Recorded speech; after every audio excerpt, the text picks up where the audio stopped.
Anduin Wrynn was born in a time of fragile peace after the Second War, the only son of King Varian Wrynn of Stormwind and his beloved wife, Queen Tiffin.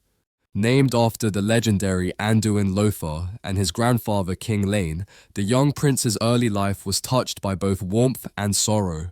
Tragically, Anduin's mother Tiffin died in a riot when he was still an infant, a loss that devastated King Varian and left the child prince to be raised by his father alone. Despite the sorrow around him, young Anduin was a gentle, curious boy, and even as an infant, Anduin charmed those around him. There is a tale of Prince Arthas Menethil visiting Stormwind, and baby Anduin gripping the paladin's finger in curiosity. Under the care of King Varian, Anduin grew up kind-hearted and studious. He would sneak into Stormwind's map room to play with toy soldier figurines, and his tutors noted his gentle nature and bright mind. One servant fondly called him a boy of sunshine for his golden hair and cheerful spirit. This idyllic childhood was upended when Anduin was just 10 years old. King Varian disappeared under mysterious circumstances, en route to a diplomatic summit. In truth, the Black Dragon Onyxia, in disguise as Lady Katrana Prestor, had orchestrated Varian's kidnapping.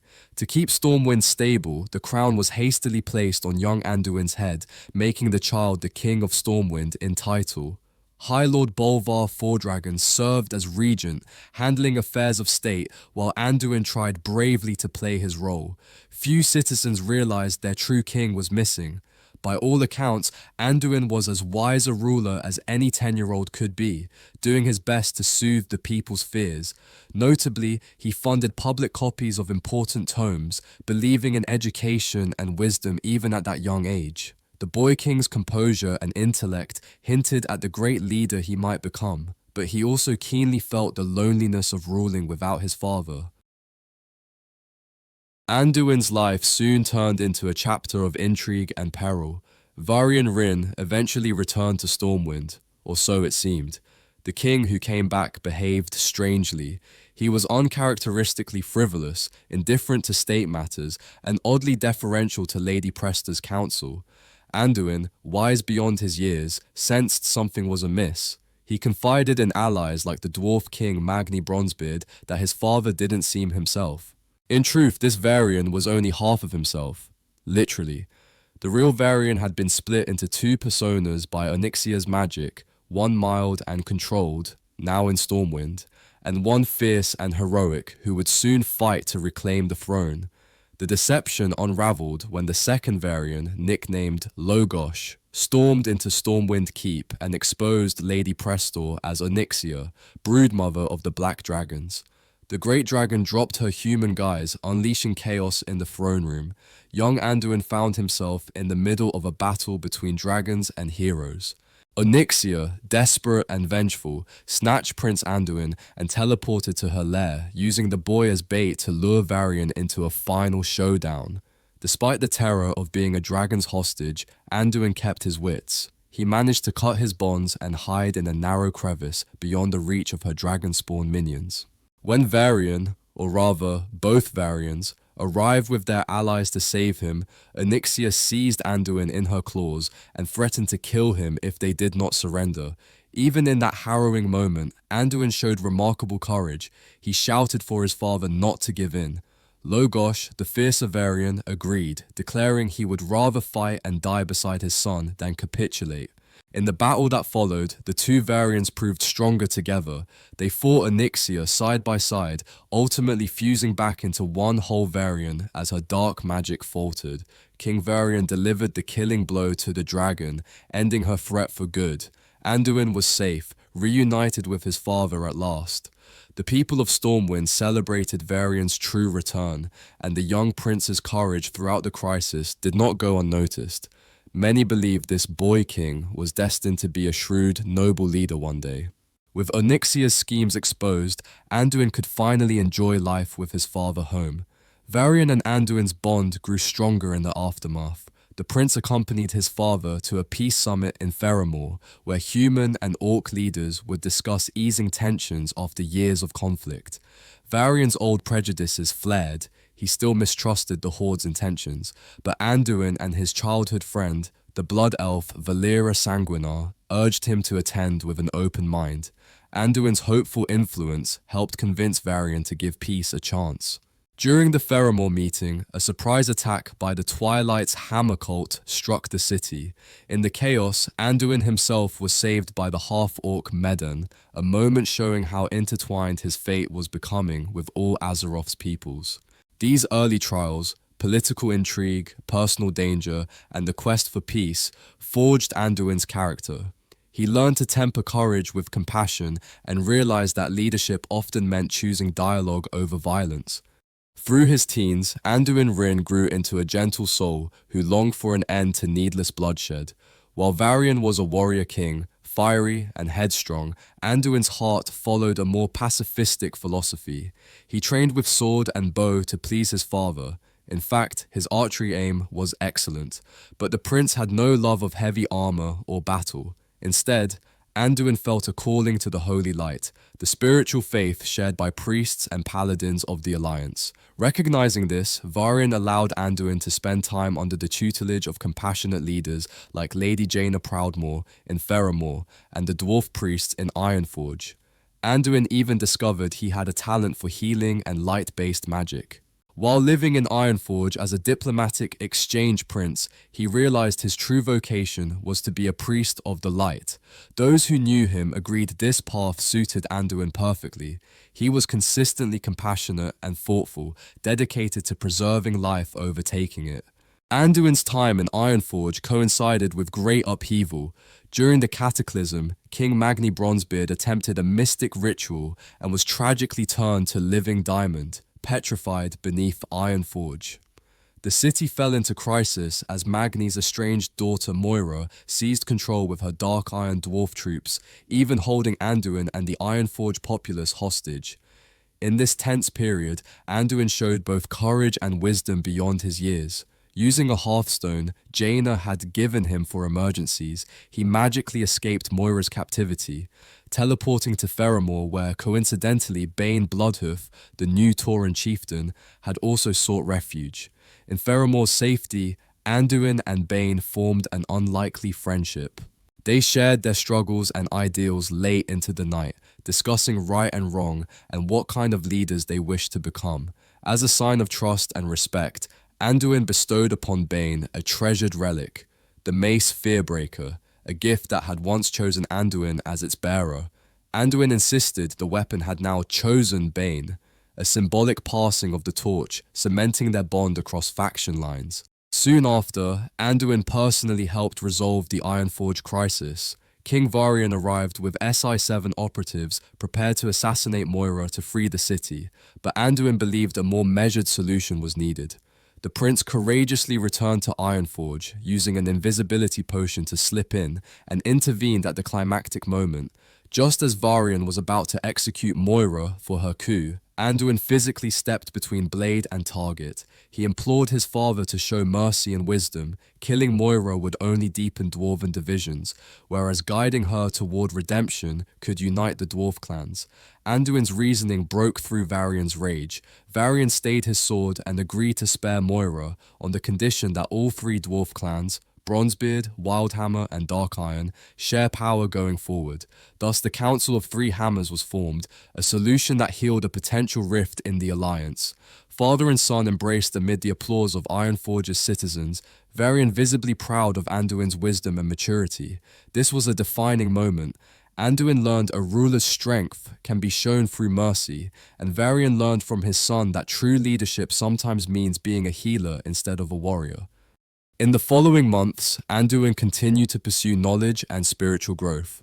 During an alliance summit on the eve of the Cataclysm, depicted in the novel Wolfheart, Anduin met the Draenei prophet Velen, who sensed great destiny in the young man. Varian's temper and overprotectiveness clashed with Anduin's yearning for independence. In one heated exchange, a frustrated Varian accidentally hurt Anduin's arm while trying to stop him from leaving the summit. This only steeled Anduin's resolve. With respectful goodbyes, he told his father he needed to study with Velen to follow the light's calling. Varian reluctantly let him go. Under Velen's wing at the Exodar, Anduin spent time healing the wounded and displaced after Deathwing's cataclysmic return. He even challenged Velen at times, questioning why the prophet hadn't foreseen or warned about the cataclysm. Velen, who was preoccupied with visions of the Burning Legion's threat, showed Anduin a troubling cosmic vision of worlds consumed by darkness. From this, Anduin learned perspective. As terrible as the cataclysm was, greater evils loomed in the future, yet he also taught Velen a lesson. When a riot broke out between fearful human refugees and Draenei soldiers, Anduin's plea to value each and every life moved Velen's heart. The ancient prophet realized he had momentarily lost sight of the living people's needs by focusing only on distant prophecies. Thanks to Anduin, Velen intervened and calmed the conflict, affirming that one day Anduin Wrynn would indeed become a powerful priest and a wise king, words the young prince wished his own father could hear. Anduin returned to Stormwind on occasion during these years, and his relationship with Varian improved greatly. In the short story, Blood of Our Fathers, for instance, Anduin comes home for Stormwind's Remembrance Day and finds Varian still struggling with anger issues in the war-torn world. They visit Queen Tiffin's grave together, a somber reunion that mends the lingering rift between father and son. In that quiet cemetery, Varian apologized for not recognizing the man his son was becoming and gave Anduin a locket that belonged to Tiffin, a sign of his acceptance and pride. The tender moment was interrupted by an assassination attempt. Twilight's Hammer cultists ambushed the Wrynns in the graveyard. King and prince fought back to back. When a massive Twilight Draconid nearly overpowered Varian, Anduin channeled the holy light to shield his father, bolstering Varian's strength. Varian struck the final blow, but he was gravely wounded. Desperate to save his father, Anduin poured all the divine energy he could muster into Varian, miraculously healing him from the brink of death. That evening, Varian addressed the people of Stormwind with Anduin at his side, declaring that the Alliance would one day need leaders who mend rather than destroy. Anduin's heart swelled with pride at these words, a public affirmation that the ideals of compassion he championed were not weaknesses, but strengths that could guide Azeroth's future. As the Horde and Alliance edged toward open conflict again, Anduin remained a voice of reason and empathy. The devastating mana bomb attack on Theramore by Garrosh Hellscream rocked the Alliance leadership. Anduin rushed back to Stormwind upon hearing that his aunt Jaina Proudmoore had survived Theramore's fall. The Jaina who arrived was forever changed. Her hair turned stark white and her heart burned with vengeance. When Jaina began advocating for the complete extermination of the Horde in retaliation, Anduin cried out in horror. To see his gentle aunt filled with such hatred shocked him. Varian too counseled caution, agreeing that the Alliance must respond but without losing their honor. That night, father and son discussed how hatred can corrupt even the best of people. Anduin confided that while he understood why war might be necessary, he never wanted to fight with hate in his heart as Jaina did. These conversations helped shape the Alliance's approach. They would wage war for justice, not vengeance. Before Varian led the Alliance fleet to war, he and Anduin jointly addressed their people, vowing the Alliance would not stoop to genocide or monstrous tactics even against a ruthless enemy. Anduin, still a teenager, stood before the crowd and called upon the Holy Light to bless all those going off to battle, including his father on the front lines. With Stormwind's king at war, Prince Anduin was left to mind the kingdom, guarded by two Draenei Vindicators, holy warriors, as personal protectors. It was an uneasy position for the youth, knowing so many lives hung in the balance of a conflict he hoped could be avoided. Fate, however, had more in store for Anduin than simply waiting at home.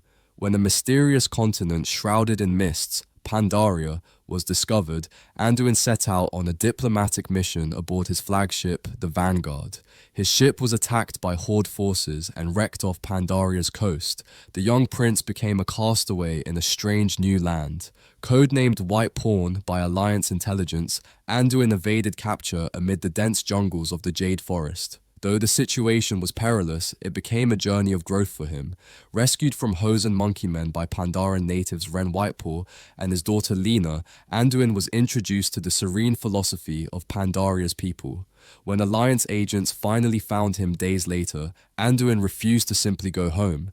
Ever curious and altruistic, he was fascinated by Pandaria's spiritual secrets, particularly the legendary healing pools in the Vale of Eternal Blossoms.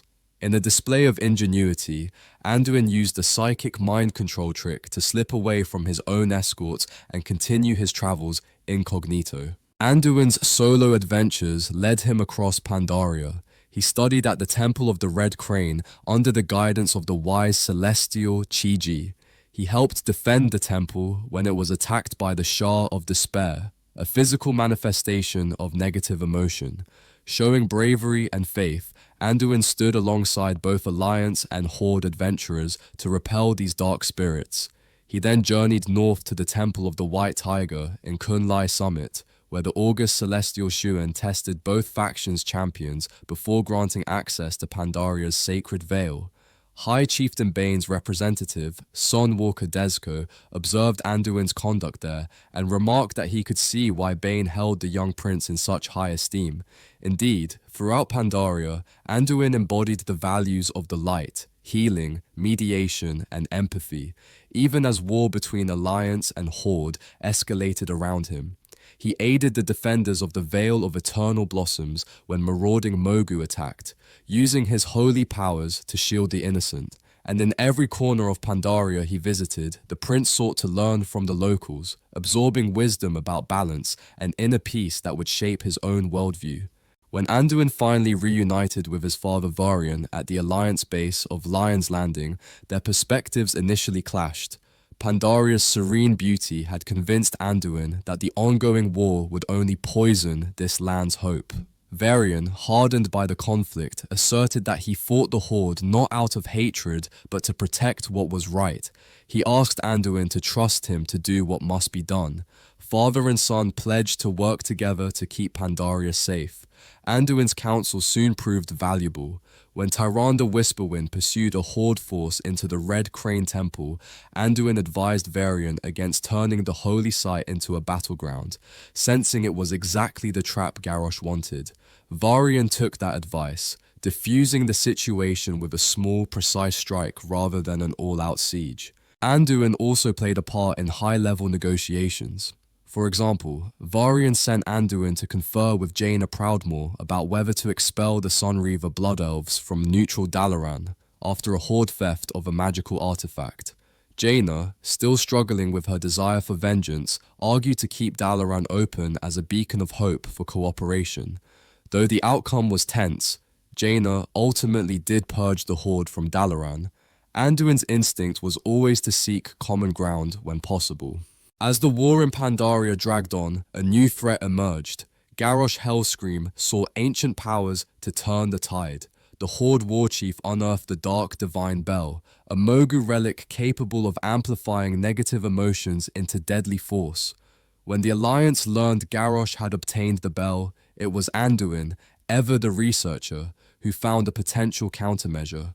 The prince's studies uncovered the existence of the Harmonic Mallet, an instrument once used by Pandaran rebels to nullify the bell's chaotic song. Anduin and Alliance adventurers went on a quest to reassemble this mallet, solving riddles posed by the trickster Monkey King and retrieving the mallet's shattered pieces from far-flung corners of Pandaria. The confrontation came on a cold day at Emperor's Reach in Kunlai. Garrosh assembled his Korkron elite and struck the Divine Bell, infusing his own soldiers with Shah might to purge their weakness. A fierce fight broke out as Alliance heroes tried to stop the empowered orcs. Once the Korkron berserkers were neutralized, Anduin strode forward to face Garrosh directly. The young priest implored Garrosh to see reason, to recognize that this path of blood and darkness would destroy everyone, but his pleas fell on deaf ears.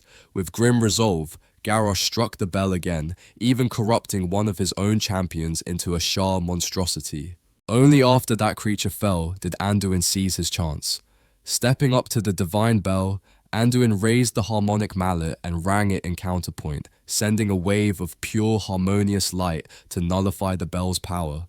The bell's chaotic tones fell silent, its dark spell broken. For one stunned moment, Garrosh beheld the young Alliance prince who had foiled his grand weapon.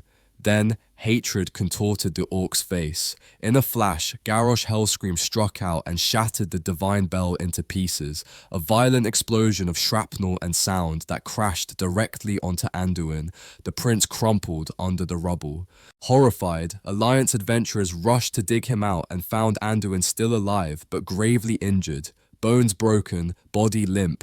Garrosh, coldly triumphant, left the scene, mockingly sparing the Alliance hero to carry Anduin's broken body back to Varian as a message. At Lion's Landing, King Varian reacted with anguish and fury when his son was brought to camp on the brink of death. Jaina Proudmoore and others watched as the normally composed Varian openly grieved and raged that Garrosh would pay dearly for this. He summoned the prophet Velen from afar to tend to Anduin. Velen arrived and did what he could. Through the light, he mended Anduin's shattered bones and saved his life.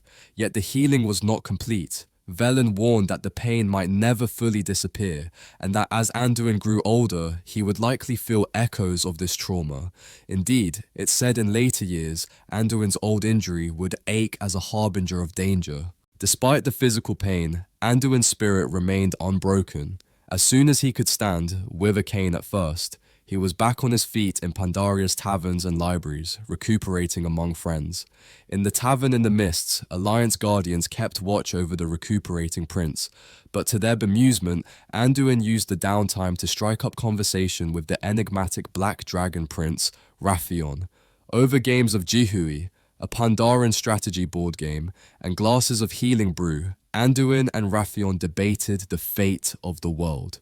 Wrathion insisted that a more cutthroat approach, even brutal methods, might be needed to prepare Azeroth for threats like the Legion. Anduin staunchly disagreed, disapproving of Wrathion's ruthlessness and warning that seeking power at any cost could lead down the same dark path as Garrosh. The two had an odd friendship, mutual respect but fundamental disagreement. Wrathion found Anduin frustratingly idealistic, yet intriguing. Anduin found Wrathion's secrecy and pragmatism worrisome, yet he still hoped to inspire some good in the whelp of Deathwing. By the time the Alliance and Horde finally unified to bring down Garrosh at the Siege of Orgrimmar, Anduin had mostly healed from his injuries. Though not a frontline fighter, he travelled with the Alliance forces to witness the siege's conclusion. When Garrosh was defeated and brought in chains before the assembled leaders, Varian nearly delivered a final command to dismantle the Horde forever, something Jaina strongly urged.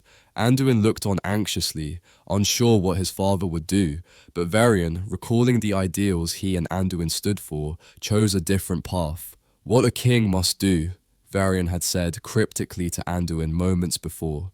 Now Anduin watched with pride as his father spared the Horde from annihilation, demanding only that they clean up their own house and live with honor. Anduin's faith in peace and redemption seemed vindicated as an armistice took shape. Garrosh Hellscream was taken away to stand trial for war crimes rather than executed on the spot, another choice that resonated with Anduin's values. In the aftermath, Anduin himself played a minor but crucial role during Garrosh's trial in Pandaria, chronicled in the novel War Crimes. He attended as a witness, even taking the stand to recount the Divine Bell incident. Under gentle questioning by Bane Bloodhoof, who acted as Garrosh's reluctant defender, Anduin admitted he did not seek revenge and even believed it possible for someone like Garrosh to find redemption. His forgiveness stunned some present, but it demonstrated Anduin's nearly boundless empathy. However, Anduin's mercy had its limits. When the grieving widow Varisa Windrunner attempted to assassinate Garrosh with poison during the trial, it was Anduin who discovered the plot at the last minute. In Garrosh's cell, the former warchief bitterly taunted the young prince, sneering that one day the orcs would burn Stormwind to ash and wishing Anduin had never been born. Despite the hateful words, Anduin noticed a rat collapse after nibbling Garrosh's meal and realized it was poisoned. In that heartbeat of decision, Anduin kicked the bowl out of Garrosh's hands, sacrificing his pride and almost his arm as Garrosh grabbed and twisted it savagely in fury in order to save the very enemy who had hurt him so badly. Anduin's act prevented Garrosh's martyrdom and preserved the trial's integrity. Later, he privately sent word to Varisa that he knew what she had tried to do, but would not let her become a murderer, telling her he wouldn't allow two children to be both fatherless and motherless, a reference to Varisa's boys who had already lost their father Ronin. Varisa, shamed and grateful, replied that her late husband would thank Anduin for that mercy. This extraordinary compassion, even toward his adversary, solidified Anduin's reputation. He truly embodied the Alliance's highest ideals of honor and light.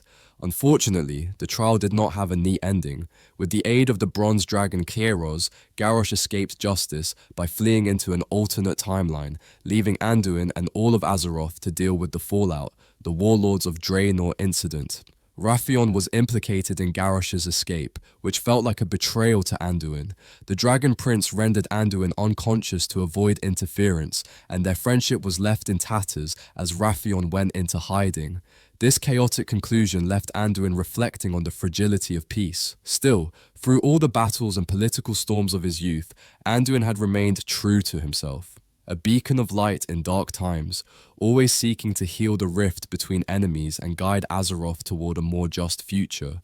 Little did he know that future would soon place the crown fully upon his head. When the Burning Legion launched its massive invasion of Azeroth, the events of the Legion expansion, tragedy thrust Anduin into the role he'd long dreaded yet been destined for. King Anduin Wrynn led the Alliance vanguard to the Broken Shore to stop the Legion's foothold, ordering Anduin to remain in Stormwind for safety.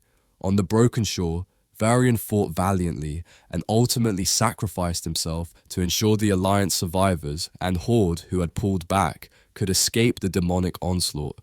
The High King of the Alliance fell, incinerated by fell energy aboard Gul'dan's infernal warship. News of Varian's death shook Anduin to his core. In an instant, he went from Crown Prince to King Anduin Wrynn, bearing the weight of his father's crown and the Alliance's fate on his shoulders. At Varian's memorial service in Stormwind, grief nearly overwhelmed the young king. Anduin, choking back tears, could not even bring himself to deliver a formal eulogy for his beloved father. A veteran of Varian's final battle quietly handed Anduin a deeply personal letter, Varian's last words to his son, written before the battle in case he didn't return. We can imagine Anduin's hands trembling as he read his father's posthumous advice and love, steeling himself to carry on Varian's legacy. Amid his mourning, King Anduin immediately faced fierce division in the Alliance leadership. Genn Greymane and Jaina Proudmoore were consumed with anger at the Horde, believing Sylvanas' retreat at the Broken Shore contributed to Varian's death. At the funeral gathering, Jaina denounced any cooperation with the Horde and stormed out of the Alliance Council. Despite his own pain, Anduin astonished the assembled nobles by siding with Prophet Velen's council. The Burning Legion was the true enemy, and Azeroth's defenders could not afford to be divided. Anduin urged focus on the war against the demons. Old hatreds would have to wait. This stance, advocating uneasy collaboration with the Horde, showed Anduin's maturity and commitment to the greater good. Over the course of the Legion War, Anduin grew into his kingship. He learned to rely on advisors like High Priestess Tyrande, the dwarf leader Muradin, and others, while also trusting his own instincts. He even extended trust to former enemies.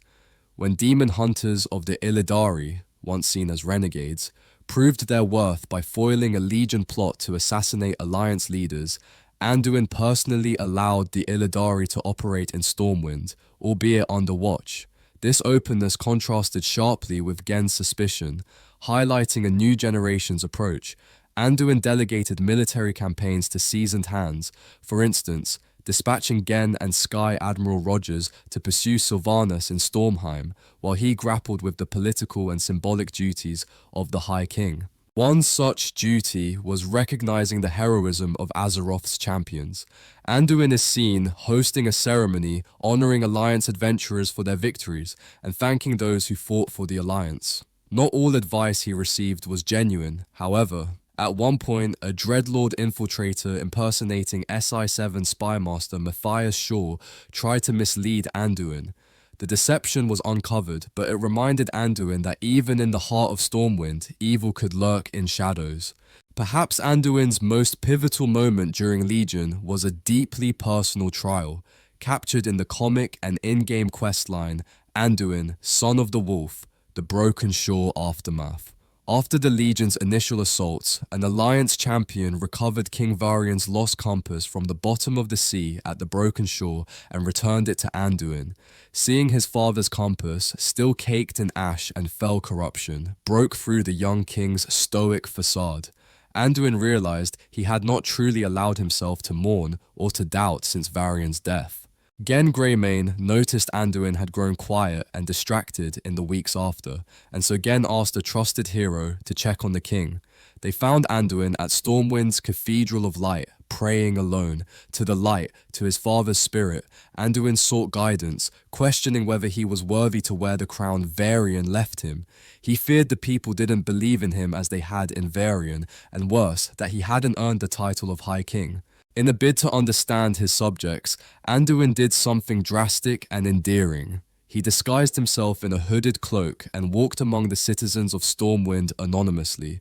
With the Alliance hero subtly accompanying him, Anduin overheard candid conversations, a guardsman and a maid fretting whether King Anduin could keep them safe, two children playing king, with one insisting on pretending to be the stronger Varian instead of Anduin. These snippets confirmed Anduin's worries that people saw him as kind but possibly too soft to fill Varian's boots. To seek clarity, Anduin felt compelled to visit the site of his father's death in person. He flew to the Broken Shore war zone, accompanied quietly by the Alliance champion. There, at a place now called Rinfall, where Varian died, Anduin finally confronted the full pain and responsibility of his role. He discovered Charlemagne, Varian's sundered sword, half buried in fell-tainted sand. The moment he grasped the blade's hilt, all his pent-up grief flowed out. Anduin fell to his knees, sobbing, feeling utterly inadequate and lost. Gen Greymane and Prophet Velen had tracked him to the shore. They arrived to witness Anduin in despair. Gen, who had lost his own son and understood that pain, knelt and looked the young man in the eyes. In one of the most heartfelt exchanges of their relationship, the old warrior told Anduin that Varian's heroic end was not meant to break them, but to inspire them never to let fear prevail. As Gen spoke, something unexpected happened. Anduin saw a vision of Anduin Wrynn's spirit beside him just for an instant. In that vision, Varian echoed the words he told Anduin long ago, "What a king must do." It was exactly what Anduin needed to hear. In that moment, clarity and resolve filled Anduin's heart.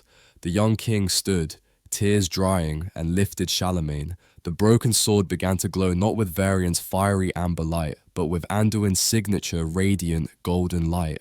This was Anduin's epiphany. He would embrace his own identity as a leader, one who could be both a priest and a king. The light surged through Charlemagne's blade, and in the lore it said that as Anduin accepted his duty, he unknowingly performed a miraculous healing, mending the wounded souls around him. The haunting battlefield was bathed in warm light as Anduin lifted the reforged Charlemagne, resolving to lead with courage and compassion. The cinematic of this moment has become iconic. King Anduin in armor, raising his glowing sword to the heavens. The boy king transformed into the light's champion of the Alliance.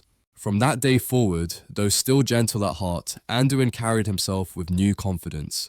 He returned to Stormwind truly as the High King.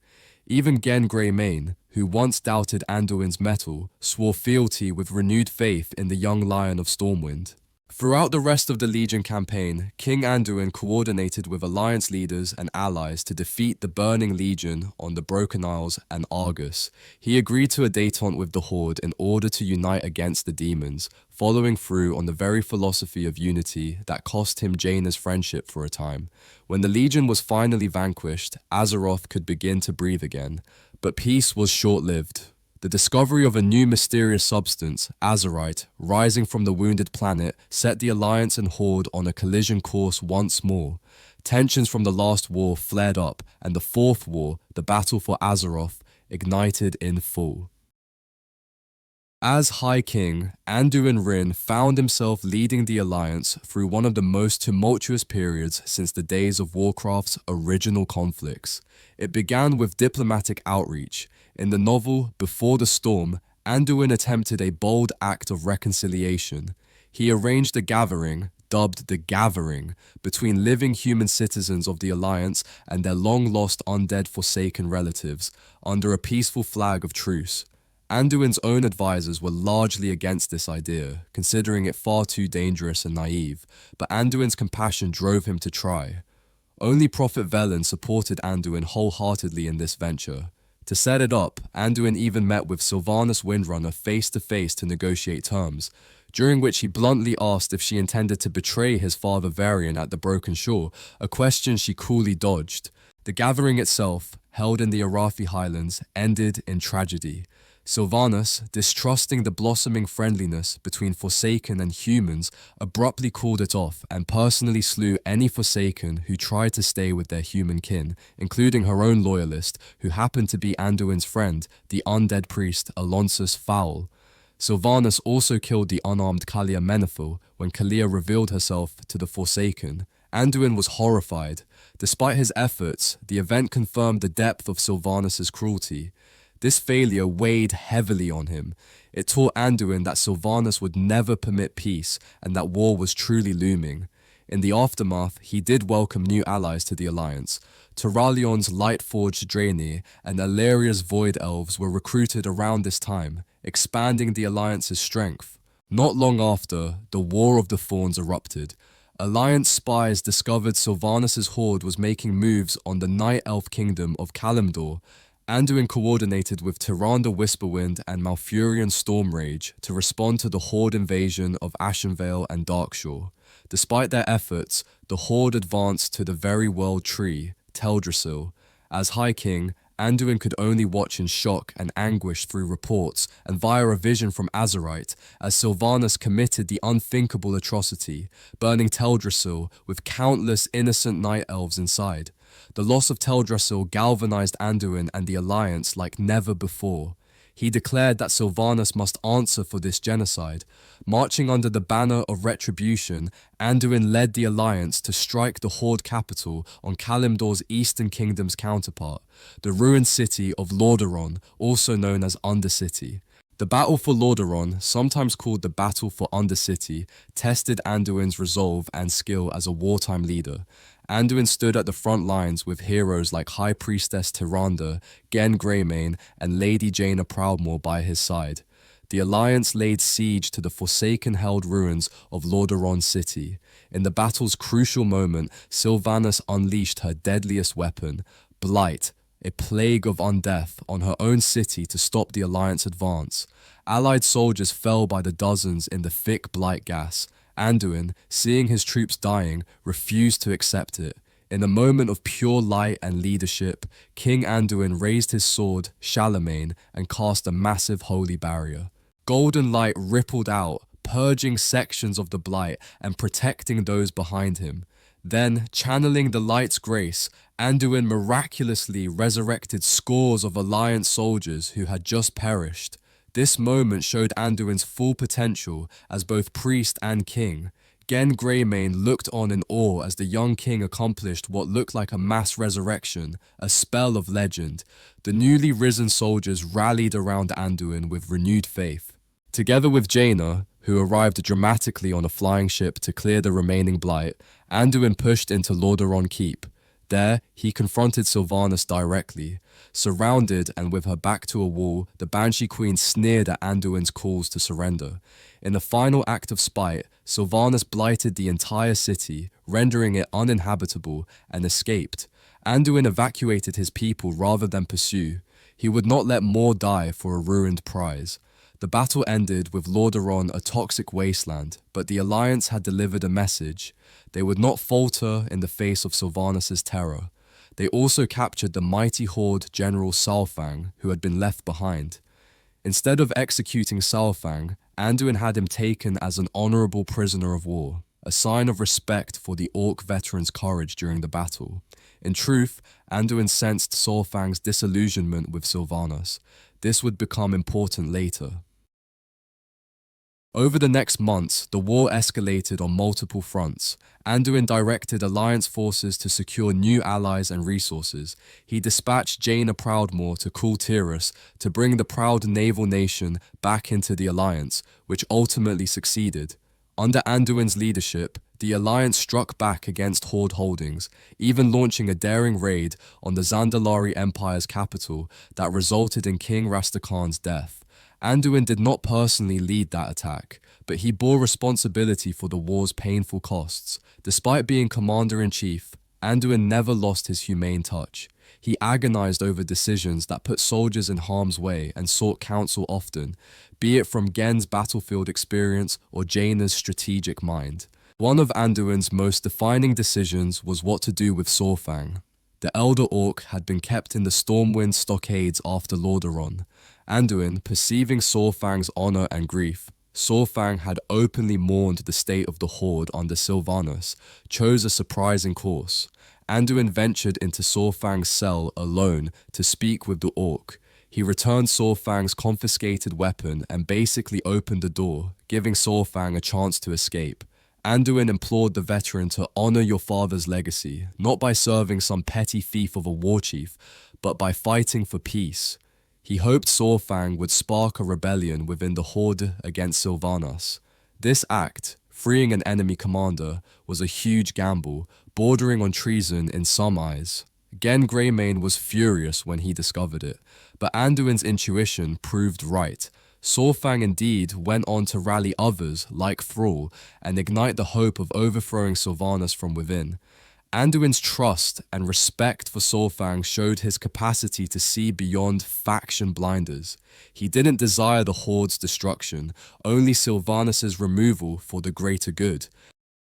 Another key moment was Anduin's response to Sylvanas' cruelties toward even her own. When Sylvanas planned to execute Bane Bloodhoof, the noble Tauren leader who had defied her, Anduin secretly sanctioned a rescue mission. Working with Lady Jaina and Spy Master Shaw, Anduin coordinated with Saurfang and Thrall to extract Bane from Orgrimmar before he could be executed. The mission succeeded, thanks to a team including Alliance champions and even the undead loyalist Kalia Menethil. Anduin welcomed Bane to safety in Stormwind, treating him as a friend despite their factions. As Anduin said, Bane had once saved Anduin's life, and that bond of friendship across enemy lines endured. By saving Bane, Anduin further weakened Sylvanas' position and strengthened the budding cooperation between honorable members of both factions. In the final act of the Fourth War, all threads converged at the gates of Orgrimmar. Saurfang's rebel horde, the true Horde, who opposed Sylvanas, marched alongside the Alliance to confront Sylvanas' regime. Anduin stood flanked by Jaina, Gen, and other Alliance champions, facing down Sylvanas' forces with Saurfang and Thrall at his side. To avoid a catastrophic all-out battle, Saurfang issued the Mak'gora challenge, a duel of honor, to Sylvanas Windrunner. All watched as the aging orc battled the Banshee. When Sylvanas cheated and struck Saurfang down with dark magic, revealing her utter contempt for the Horde by screaming, "The Horde is nothing!" The assembled Horde soldiers turned on her. Sylvanas fled in a Banshee fury, abandoning her post as war chief. In the eerie silence after her departure, Anduin and the Alliance forces did not press an attack. Instead, Anduin approached the grieving Thrall, Bane, and the Horde leaders. He extended a hand of empathy and agreed that no more blood needed to be shed that day. The Horde was given space to choose a new path.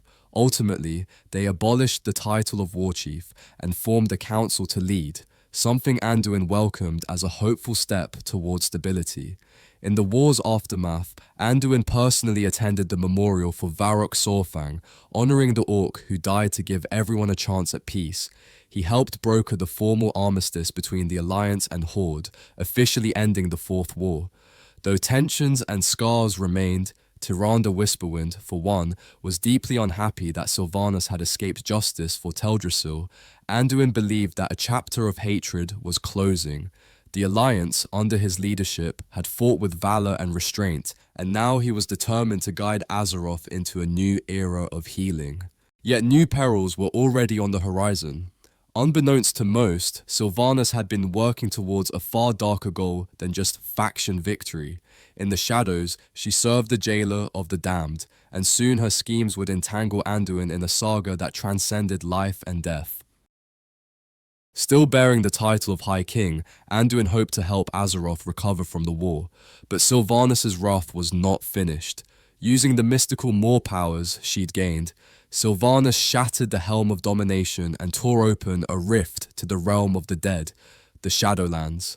As restless undead, the Scourge, ran rampant across Azeroth, Sylvanas sent her agents to abduct specific leaders. On that fateful night, as Anduin valiantly helped defend Stormwind from a Scourge assault, he was ambushed by Sylvanas' Mawsworn and taken captive into the Maw, the hellish prison at the bottom of the Shadowlands. Alongside him, 3 other leaders were also taken: High Chieftain Bane, Lady Jaina Proudmoore, and Thrall. The High King of the Alliance had vanished, leaving the Alliance in shock. In his absence, Anduin's close friend and renowned hero of the Second War, Turalyon, stepped up as regent of Stormwind, supported by the House of Nobles. Turalyon vowed to protect the Alliance until Anduin could be saved, or until it became clear he wouldn't return. Anduin's ordeal in the Maw was grueling. Sylvanas and the jailer, Zovaal, the enigmatic master of the Maw, personally oversaw the torment of their prized prisoner. They saw Anduin as a key to shattering the Shadowlands order. Despite the pain and chains, Anduin kept hope alive among his fellow captives. He reassured Jaina and the others that their allies would come for them, and indeed, mortal champions, the Mawwalkers, soon breached the Maw to rescue them. In a daring escape attempt, Jaina and Thrall broke free and freed Anduin from the horrific torture device that held him. The group raced through the bleak landscape, aiming for a mysterious waystone that might eject them from the Maw. Chased by endless waves of the jailer's minions, it looked like they'd be overwhelmed. At a critical juncture, as ravenous Maw swarms closed in, Anduin called upon the holy light. Yes, even in that place of eternal torment, the light answered him. He summoned a brilliant dome of light, holding the attackers at bay long enough for his allies to activate the Waystone. Just as the portal to safety opened, Anduin, ever the selfless leader, pushed the others through first. The jailer observed all this with cold calculation. When Anduin lamented that he had failed to escape, the jailer merely said, "No, I have precisely what I need." Those ominous words became clear as iron chains coiled around Anduin once more. The jailer recaptured him before he could flee, whisking Anduin into the dark spires of Torghast, the Tower of the Damned. Why was Anduin so important to the jailer? It soon emerged that Zovaal intended to make Anduin into a weapon. Anduin's inherent nobility, courage, and connection to the light made him uniquely suitable to infiltrate certain bastions of the Shadowlands. The jailer believed that by breaking Anduin's will, or bending it, he could use the young king to collect the keys he needed to shatter the cosmic balance. In Torghast's depths, Anduin endured psychological manipulation by Sylvanas.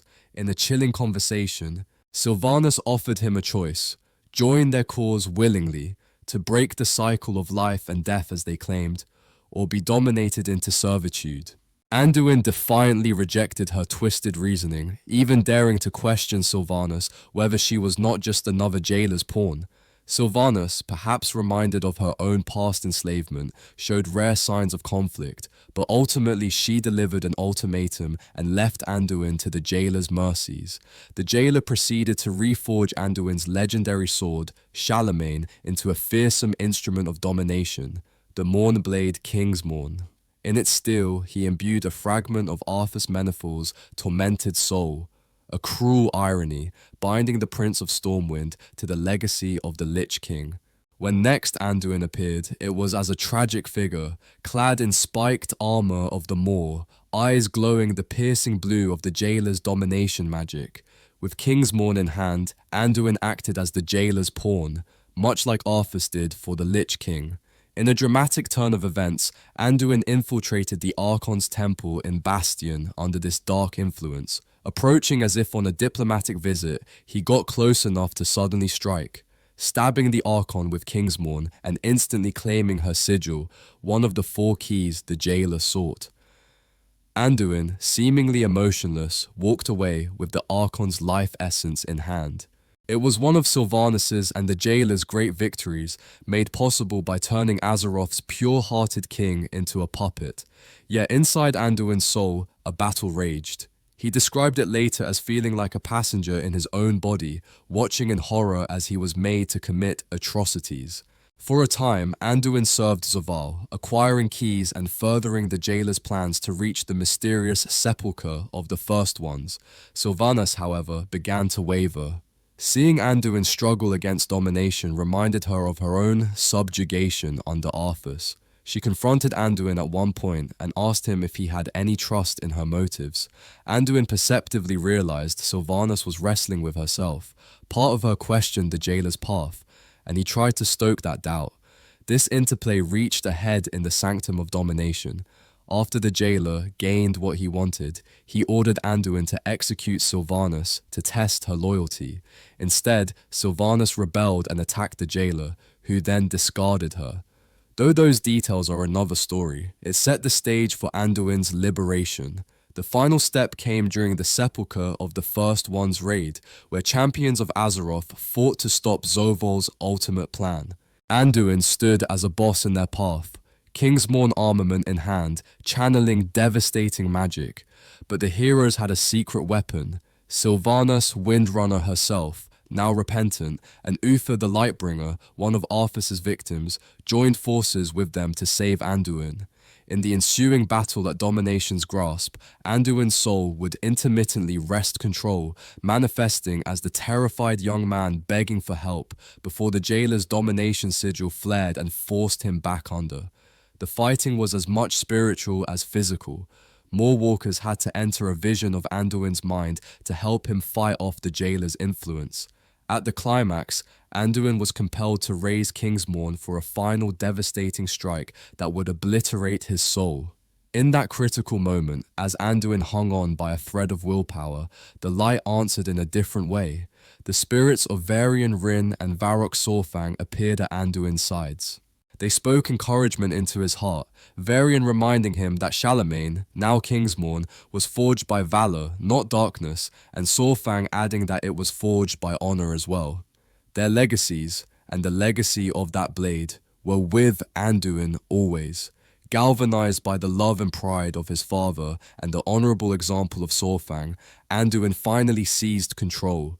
With a shout of holy might, Anduin broke the Mourner Blade, splitting Kingsmourn into its two original swords, Shalator and Elamain. The act shattered the domination magic and released the final fragment of Arthas' soul, which faded away like a sigh, a poetic end to the Lich King's lingering shadow. Anduin Wrynn collapsed to his knees, free at last. Sylvanas and Jaina rushed to his side. The enchanted shackles and armor that had bound him literally fell away as smoke and ash. The Crown Prince of Stormwind, the young lion, was himself again, though deeply scarred by what had transpired. Though freed from the Jailer's control, Anduin was left with tremendous guilt and trauma. He remembered every horrifying thing he'd done while dominated, the innocents he nearly killed, the sacred places violated. He couldn't just brush that aside. The heroes escorted Anduin to the refuge of Haven in Zereth Mortis, hoping he could tell them how to resist domination magic, but Anduin felt truly lost and ashamed. To help him heal and to forge a weapon against the Jailer, the leaders convened a ritual in Bastion's Chamber of First Reflection. There, individuals scarred by domination, such as Bolvar Fordragon, who had worn the Lich King's helm, attempted to infuse pieces of the old helm of domination with memories of how they resisted.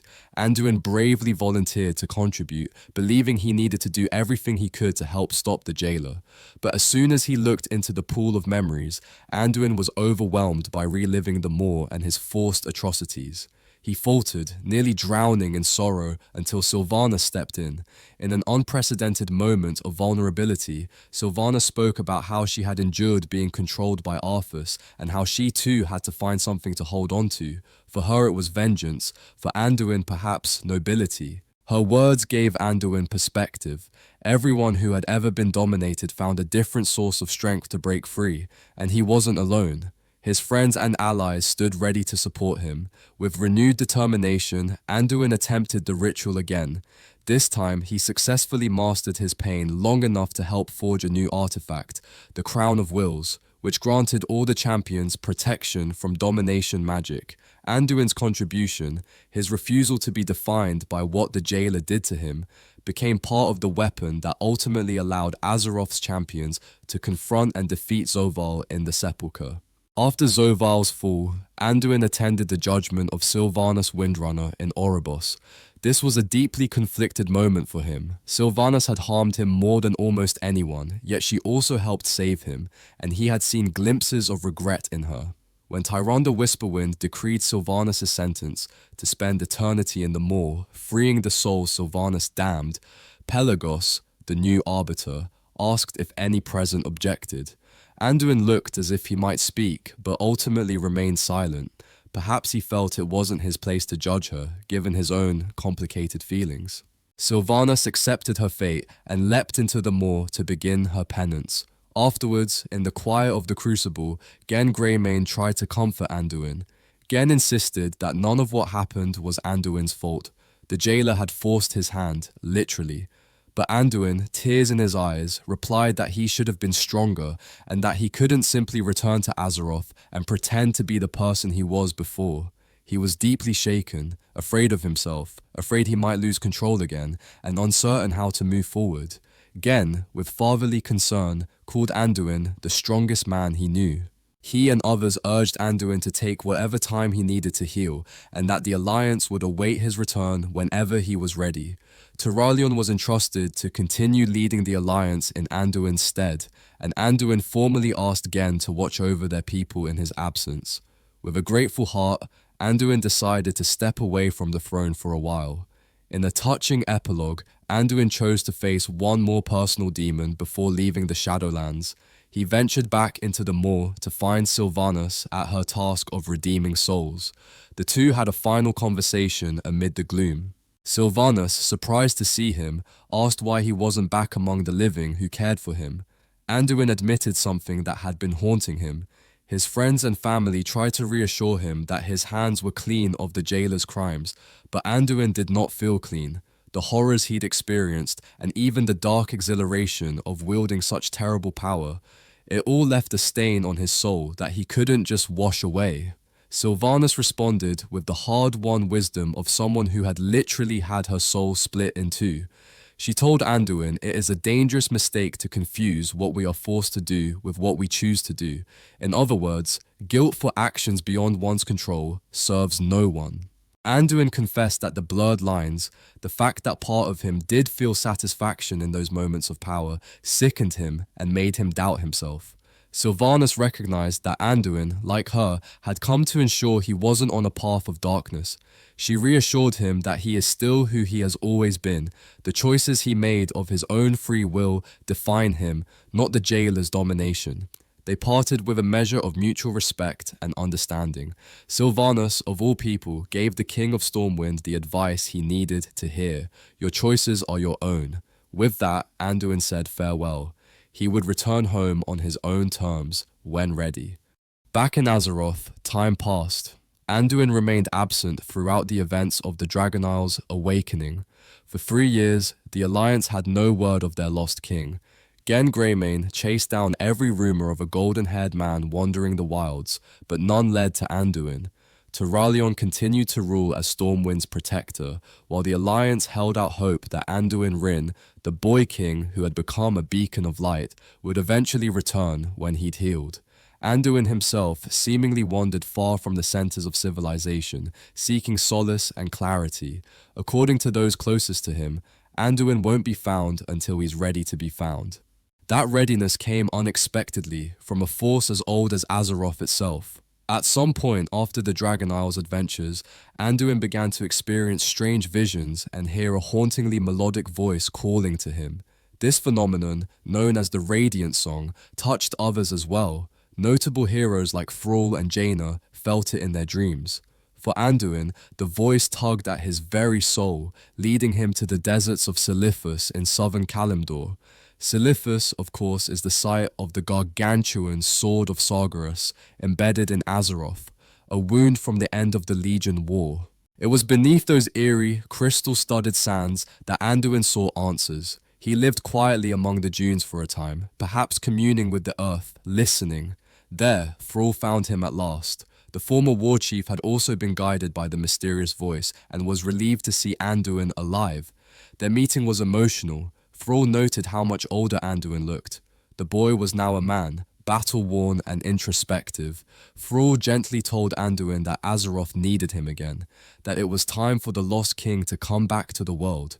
Anduin was hesitant. When Thrall asked him to shine his light once more, Anduin's trauma resurfaced. He lashed out, pain evident in his voice, exclaiming he had no light left, not after what he did under Zoval's influence. In Anduin's mind, the light had forsaken him, or perhaps he'd forsaken it. He still feared drawing upon it. Thrall, a shaman who knew the burden of guilt himself, did not judge Anduin. Instead, he spoke words of trust and forgiveness. Thrall told Anduin that he still believed in him, that the young man before him was not the sum of the jailer's actions, but the same true-hearted Anduin who brokered peace and saved souls. Thrall's unwavering faith acted like a balm, restoring a measure of Anduin's confidence. Just then, the disembodied voice echoed again through the desert, a clear, "Hear me," ringing in both their minds. Anduin and Thrall glanced upward toward the looming silhouette of Sargeras' sword.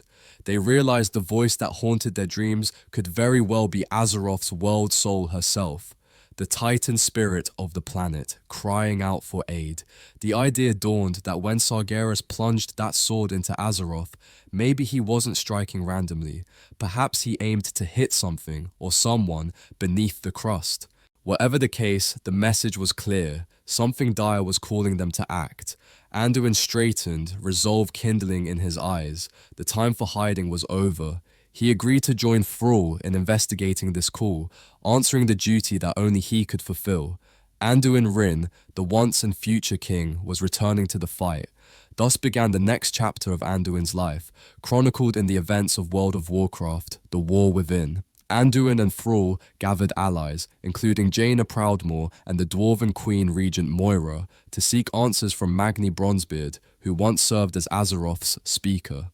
They found Magni still trapped in diamond form, but able to sense Azeroth's pain. Magni's communion with the World Soul revealed a warning of dark forces stirring deep beneath the earth, in a long, hidden continent beneath the surface called Khaz Algar. In response, the mages of Dalaran teleported the entire city of Dalaran above Khaz Algar to support an expedition. Anduin, though still grappling with self-doubt, threw himself into this mission. As if to test his resolve immediately, disaster struck. The void entity Xal'atath, a cunning foe tied to the old gods, infiltrated Dalaran.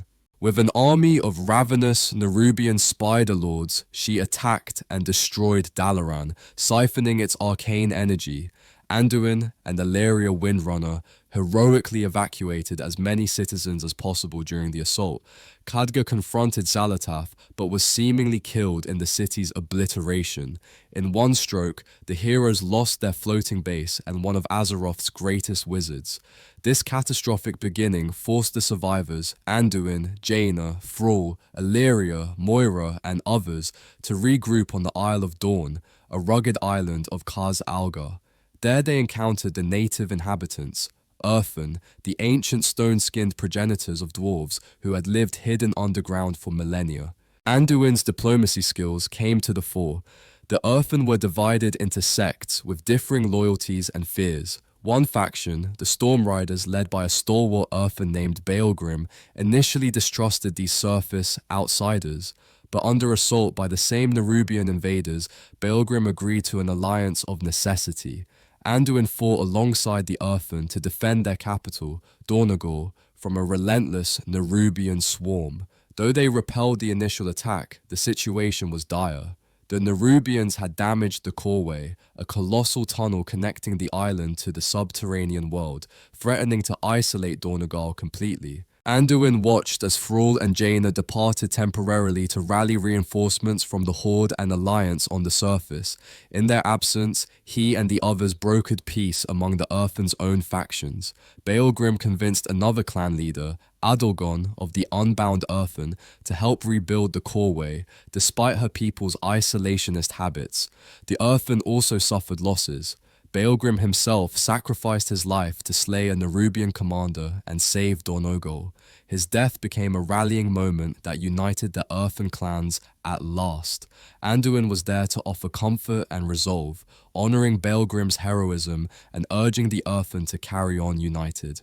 While Magni Bronzebeard and Moira worked with the Earthen on one front, even curing Magni's diamond curse and restoring him to flesh in the process, Anduin took a keen interest in another revelation. The Earthen told him of an underground human civilization, the Arathi.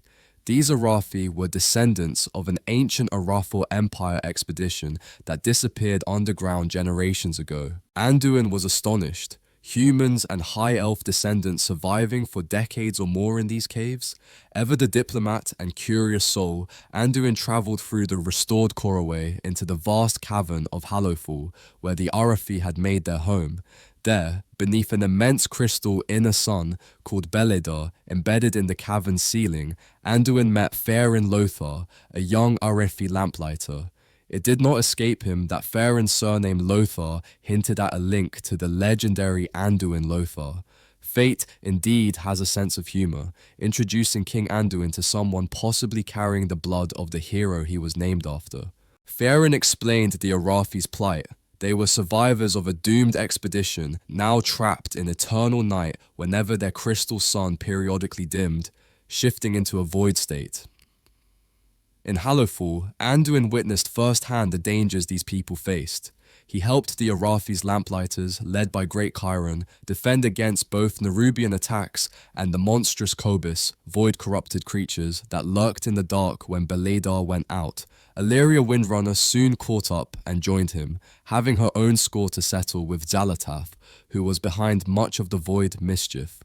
The trio, Anduin, Illyria, and Faeryn, joined General Vialicia Steelstrike of the Arathi military to repel a major Kobis raid.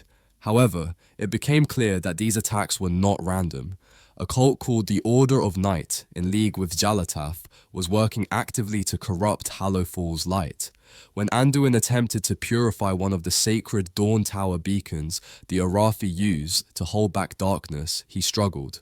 The lingering issue was Anduin's difficulty with the light. Since the Shadowlands, he feared calling on it, and indeed, in that critical moment, his light powers faltered. Faeryn and others had to pick up the slack. This shook Anduin's confidence anew, but he pressed on with sheer determination. Soon, Anduin and Illyria led the combined Arathi Earthen forces to defend the Arathi city of Meroldar, which came under joint invasion by the Void Cultists and Kobis. It was a brutal battle, but together they managed to defeat the cult leader Elric before he could corrupt the city's cherished eternal flame. Anduin likely fought with sword and shield, relying on his martial training since his spells were unsteady. Victorious but exhausted, the allies barely had time to breathe before the next disaster. The Nerubian armies, led by their Mad Queen and bolstered by Xalatath's void gifts, launched a massive offensive across Hallowfall's border. Despite heroic efforts, Anduin realized the position was untenable. As the Arathi and Earthen fell back, Anduin chose to stay behind to cover the escape. True to form, he would rather risk himself than see others slain. Illyria and Faeryn shouted in protest as they boarded an airship with the refugees, but Anduin gave them that trademark gentle, resolute look. This was his choice. Overwhelmed by Nerubian spider-lords, Anduin was finally pulled down, incapacitated and captured by the Nerubians' forces. The King of Stormwind became a prisoner in the depths of Azj-Kahet, last bastion of the Nerubian Empire. This dire development only fueled his allies' resolve. Illyria Windrunner, putting aside her personal vendetta, teamed up with Faeryn in a daring rescue mission into Azj-Kahet. Within the tangled web of Nerubian politics, unlikely friends emerged. Some Nerubians, including a spy master called the Weaver and the Vizier disgusted by their queen's alliance with Xalatath, secretly saved Anduin from execution and helped orchestrate his escape. When Anduin awoke, he found himself freed from his bonds by these rebel Nerubians, reuniting with Illyria. The two even caught a glimpse of Xal'atath herself standing beside the Nerubian queen Ansurek, confirming the Void's influence at the highest level. Illyria's temper got the better of her. She loosed an arrow at Xal'atath in a rash assassination attempt. Xal'atath effortlessly evaded, and the pair had to flee as guards swarmed. Together with the friendly Nerubian conspirators, the Weaver, Vizier, and the militant general who opposed the Void corruption, Anduin and Illyria made it out and formed the Severed Threads, a plan to incite rebellion and topple the Void-infested Queen Ansurek. Returning to the surface at last, Anduin and Illyria informed their alliance and Horde allies of the full scope of Xal'atath's plan. It was worse than imagined. If Xal'atath succeeded, she could unleash a flood of void that would corrupt Azeroth's very lifeblood.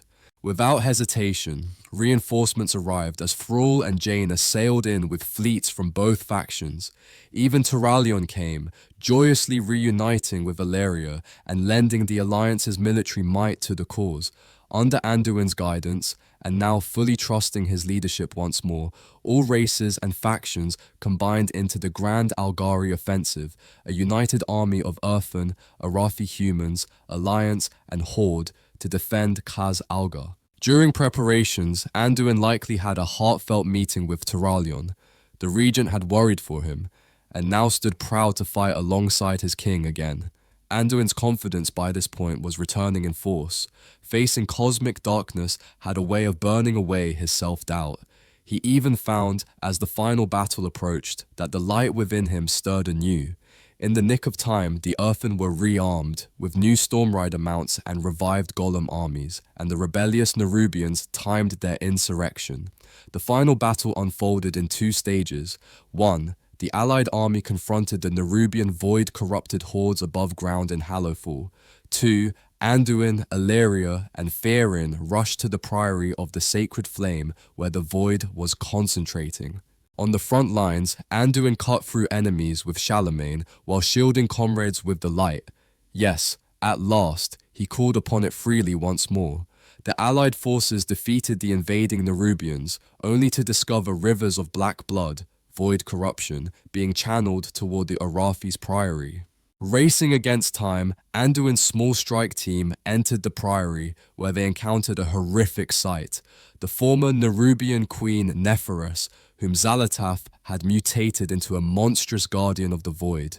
Anduin held Neferus off, while Therin and Illyria tried to disrupt Xal'atath's ritual siphoning Hallowfall's crystal into her artifact, the Dark Heart. In a crucial moment, Neferus briefly resisted the Void's control, giving the heroes a chance to spare her and move past. Then, Illyria drew on her Void training and loosed a Void-empowered arrow straight at Xal'atath's relic, cracking it open mid-ritual. With her artifact damaged, she shrieked in rage as her carefully laid plans unraveled. The ensuing confrontation likely saw Anduin and Illyria battling Xal'atath's manifestation. Accounts suggest Xal'atath was furious, but also weakened by the loss of Dalaran's energies in the relic. In the end, Xal'atath chose to retreat into the shadows, vowing this wasn't over. Azeroth was saved from immediate void catastrophe, thanks to Anduin and his coalition. With the threat contained, Anduin emerged victorious, to resounding cheers from humans, dwarves, earthen, and yes, even Horde comrades. In the depths of the world, hope had prevailed over despair, a fitting theme for Anduin Wrynn's life. Standing under the light of the crystal sun, Beledar, King Anduin had rediscovered his light, his purpose, and his faith in himself. The campaign of the War Within reaffirmed everything he stood for: unity between peoples, courage against the odds, and the belief that even the darkest night gives way to dawn. From the quiet infant who once clutched Arthas's finger, to the young prince who tamed the dragon's fury, to the high king who brokered peace and braved the Maw, Anduin Wrynn's journey has been extraordinary. He has been a son, shaped by the ideals of Varian and Tiffin. He has been a student, learning from prophets, priests, and kings. He has been a soldier of light, healing a broken world even as he bears his own scars. Through each chapter, Anduin's choices, grounded in compassion, have influenced the course of Azeroth's history. Anduin's story is still unfolding, but many believe he is destined for even greater things. In one possible future vision, an elderly Anduin Wrynn stands aboard the Exodar starship with Velen at his side, preparing to lead the Army of the Light in a final battle against the Shadow. In that vision, as he dons gleaming armor, Anduin remembers all the fallen loved ones that guided him, Varian, Saurfang, and others, and proclaims that the light will triumph over the shadow this day. Whether prophecy or myth, it speaks to the ultimate legacy of Anduin Wrynn. For now, Azeroth is fortunate to have a king who has truly walked the path of both warrior and healer. Anduin's life story shows the power of perseverance and empathy in even the darkest times. Through war and within one's own soul, he has faced many trials and grown wiser for them. The Warcraft Lorecast might one day tell of Anduin's final victory in the far future, but in this moment, we celebrate his journey thus far. The complete life story of Anduin Wrynn, the boy king who became a beacon of hope for all Azeroth.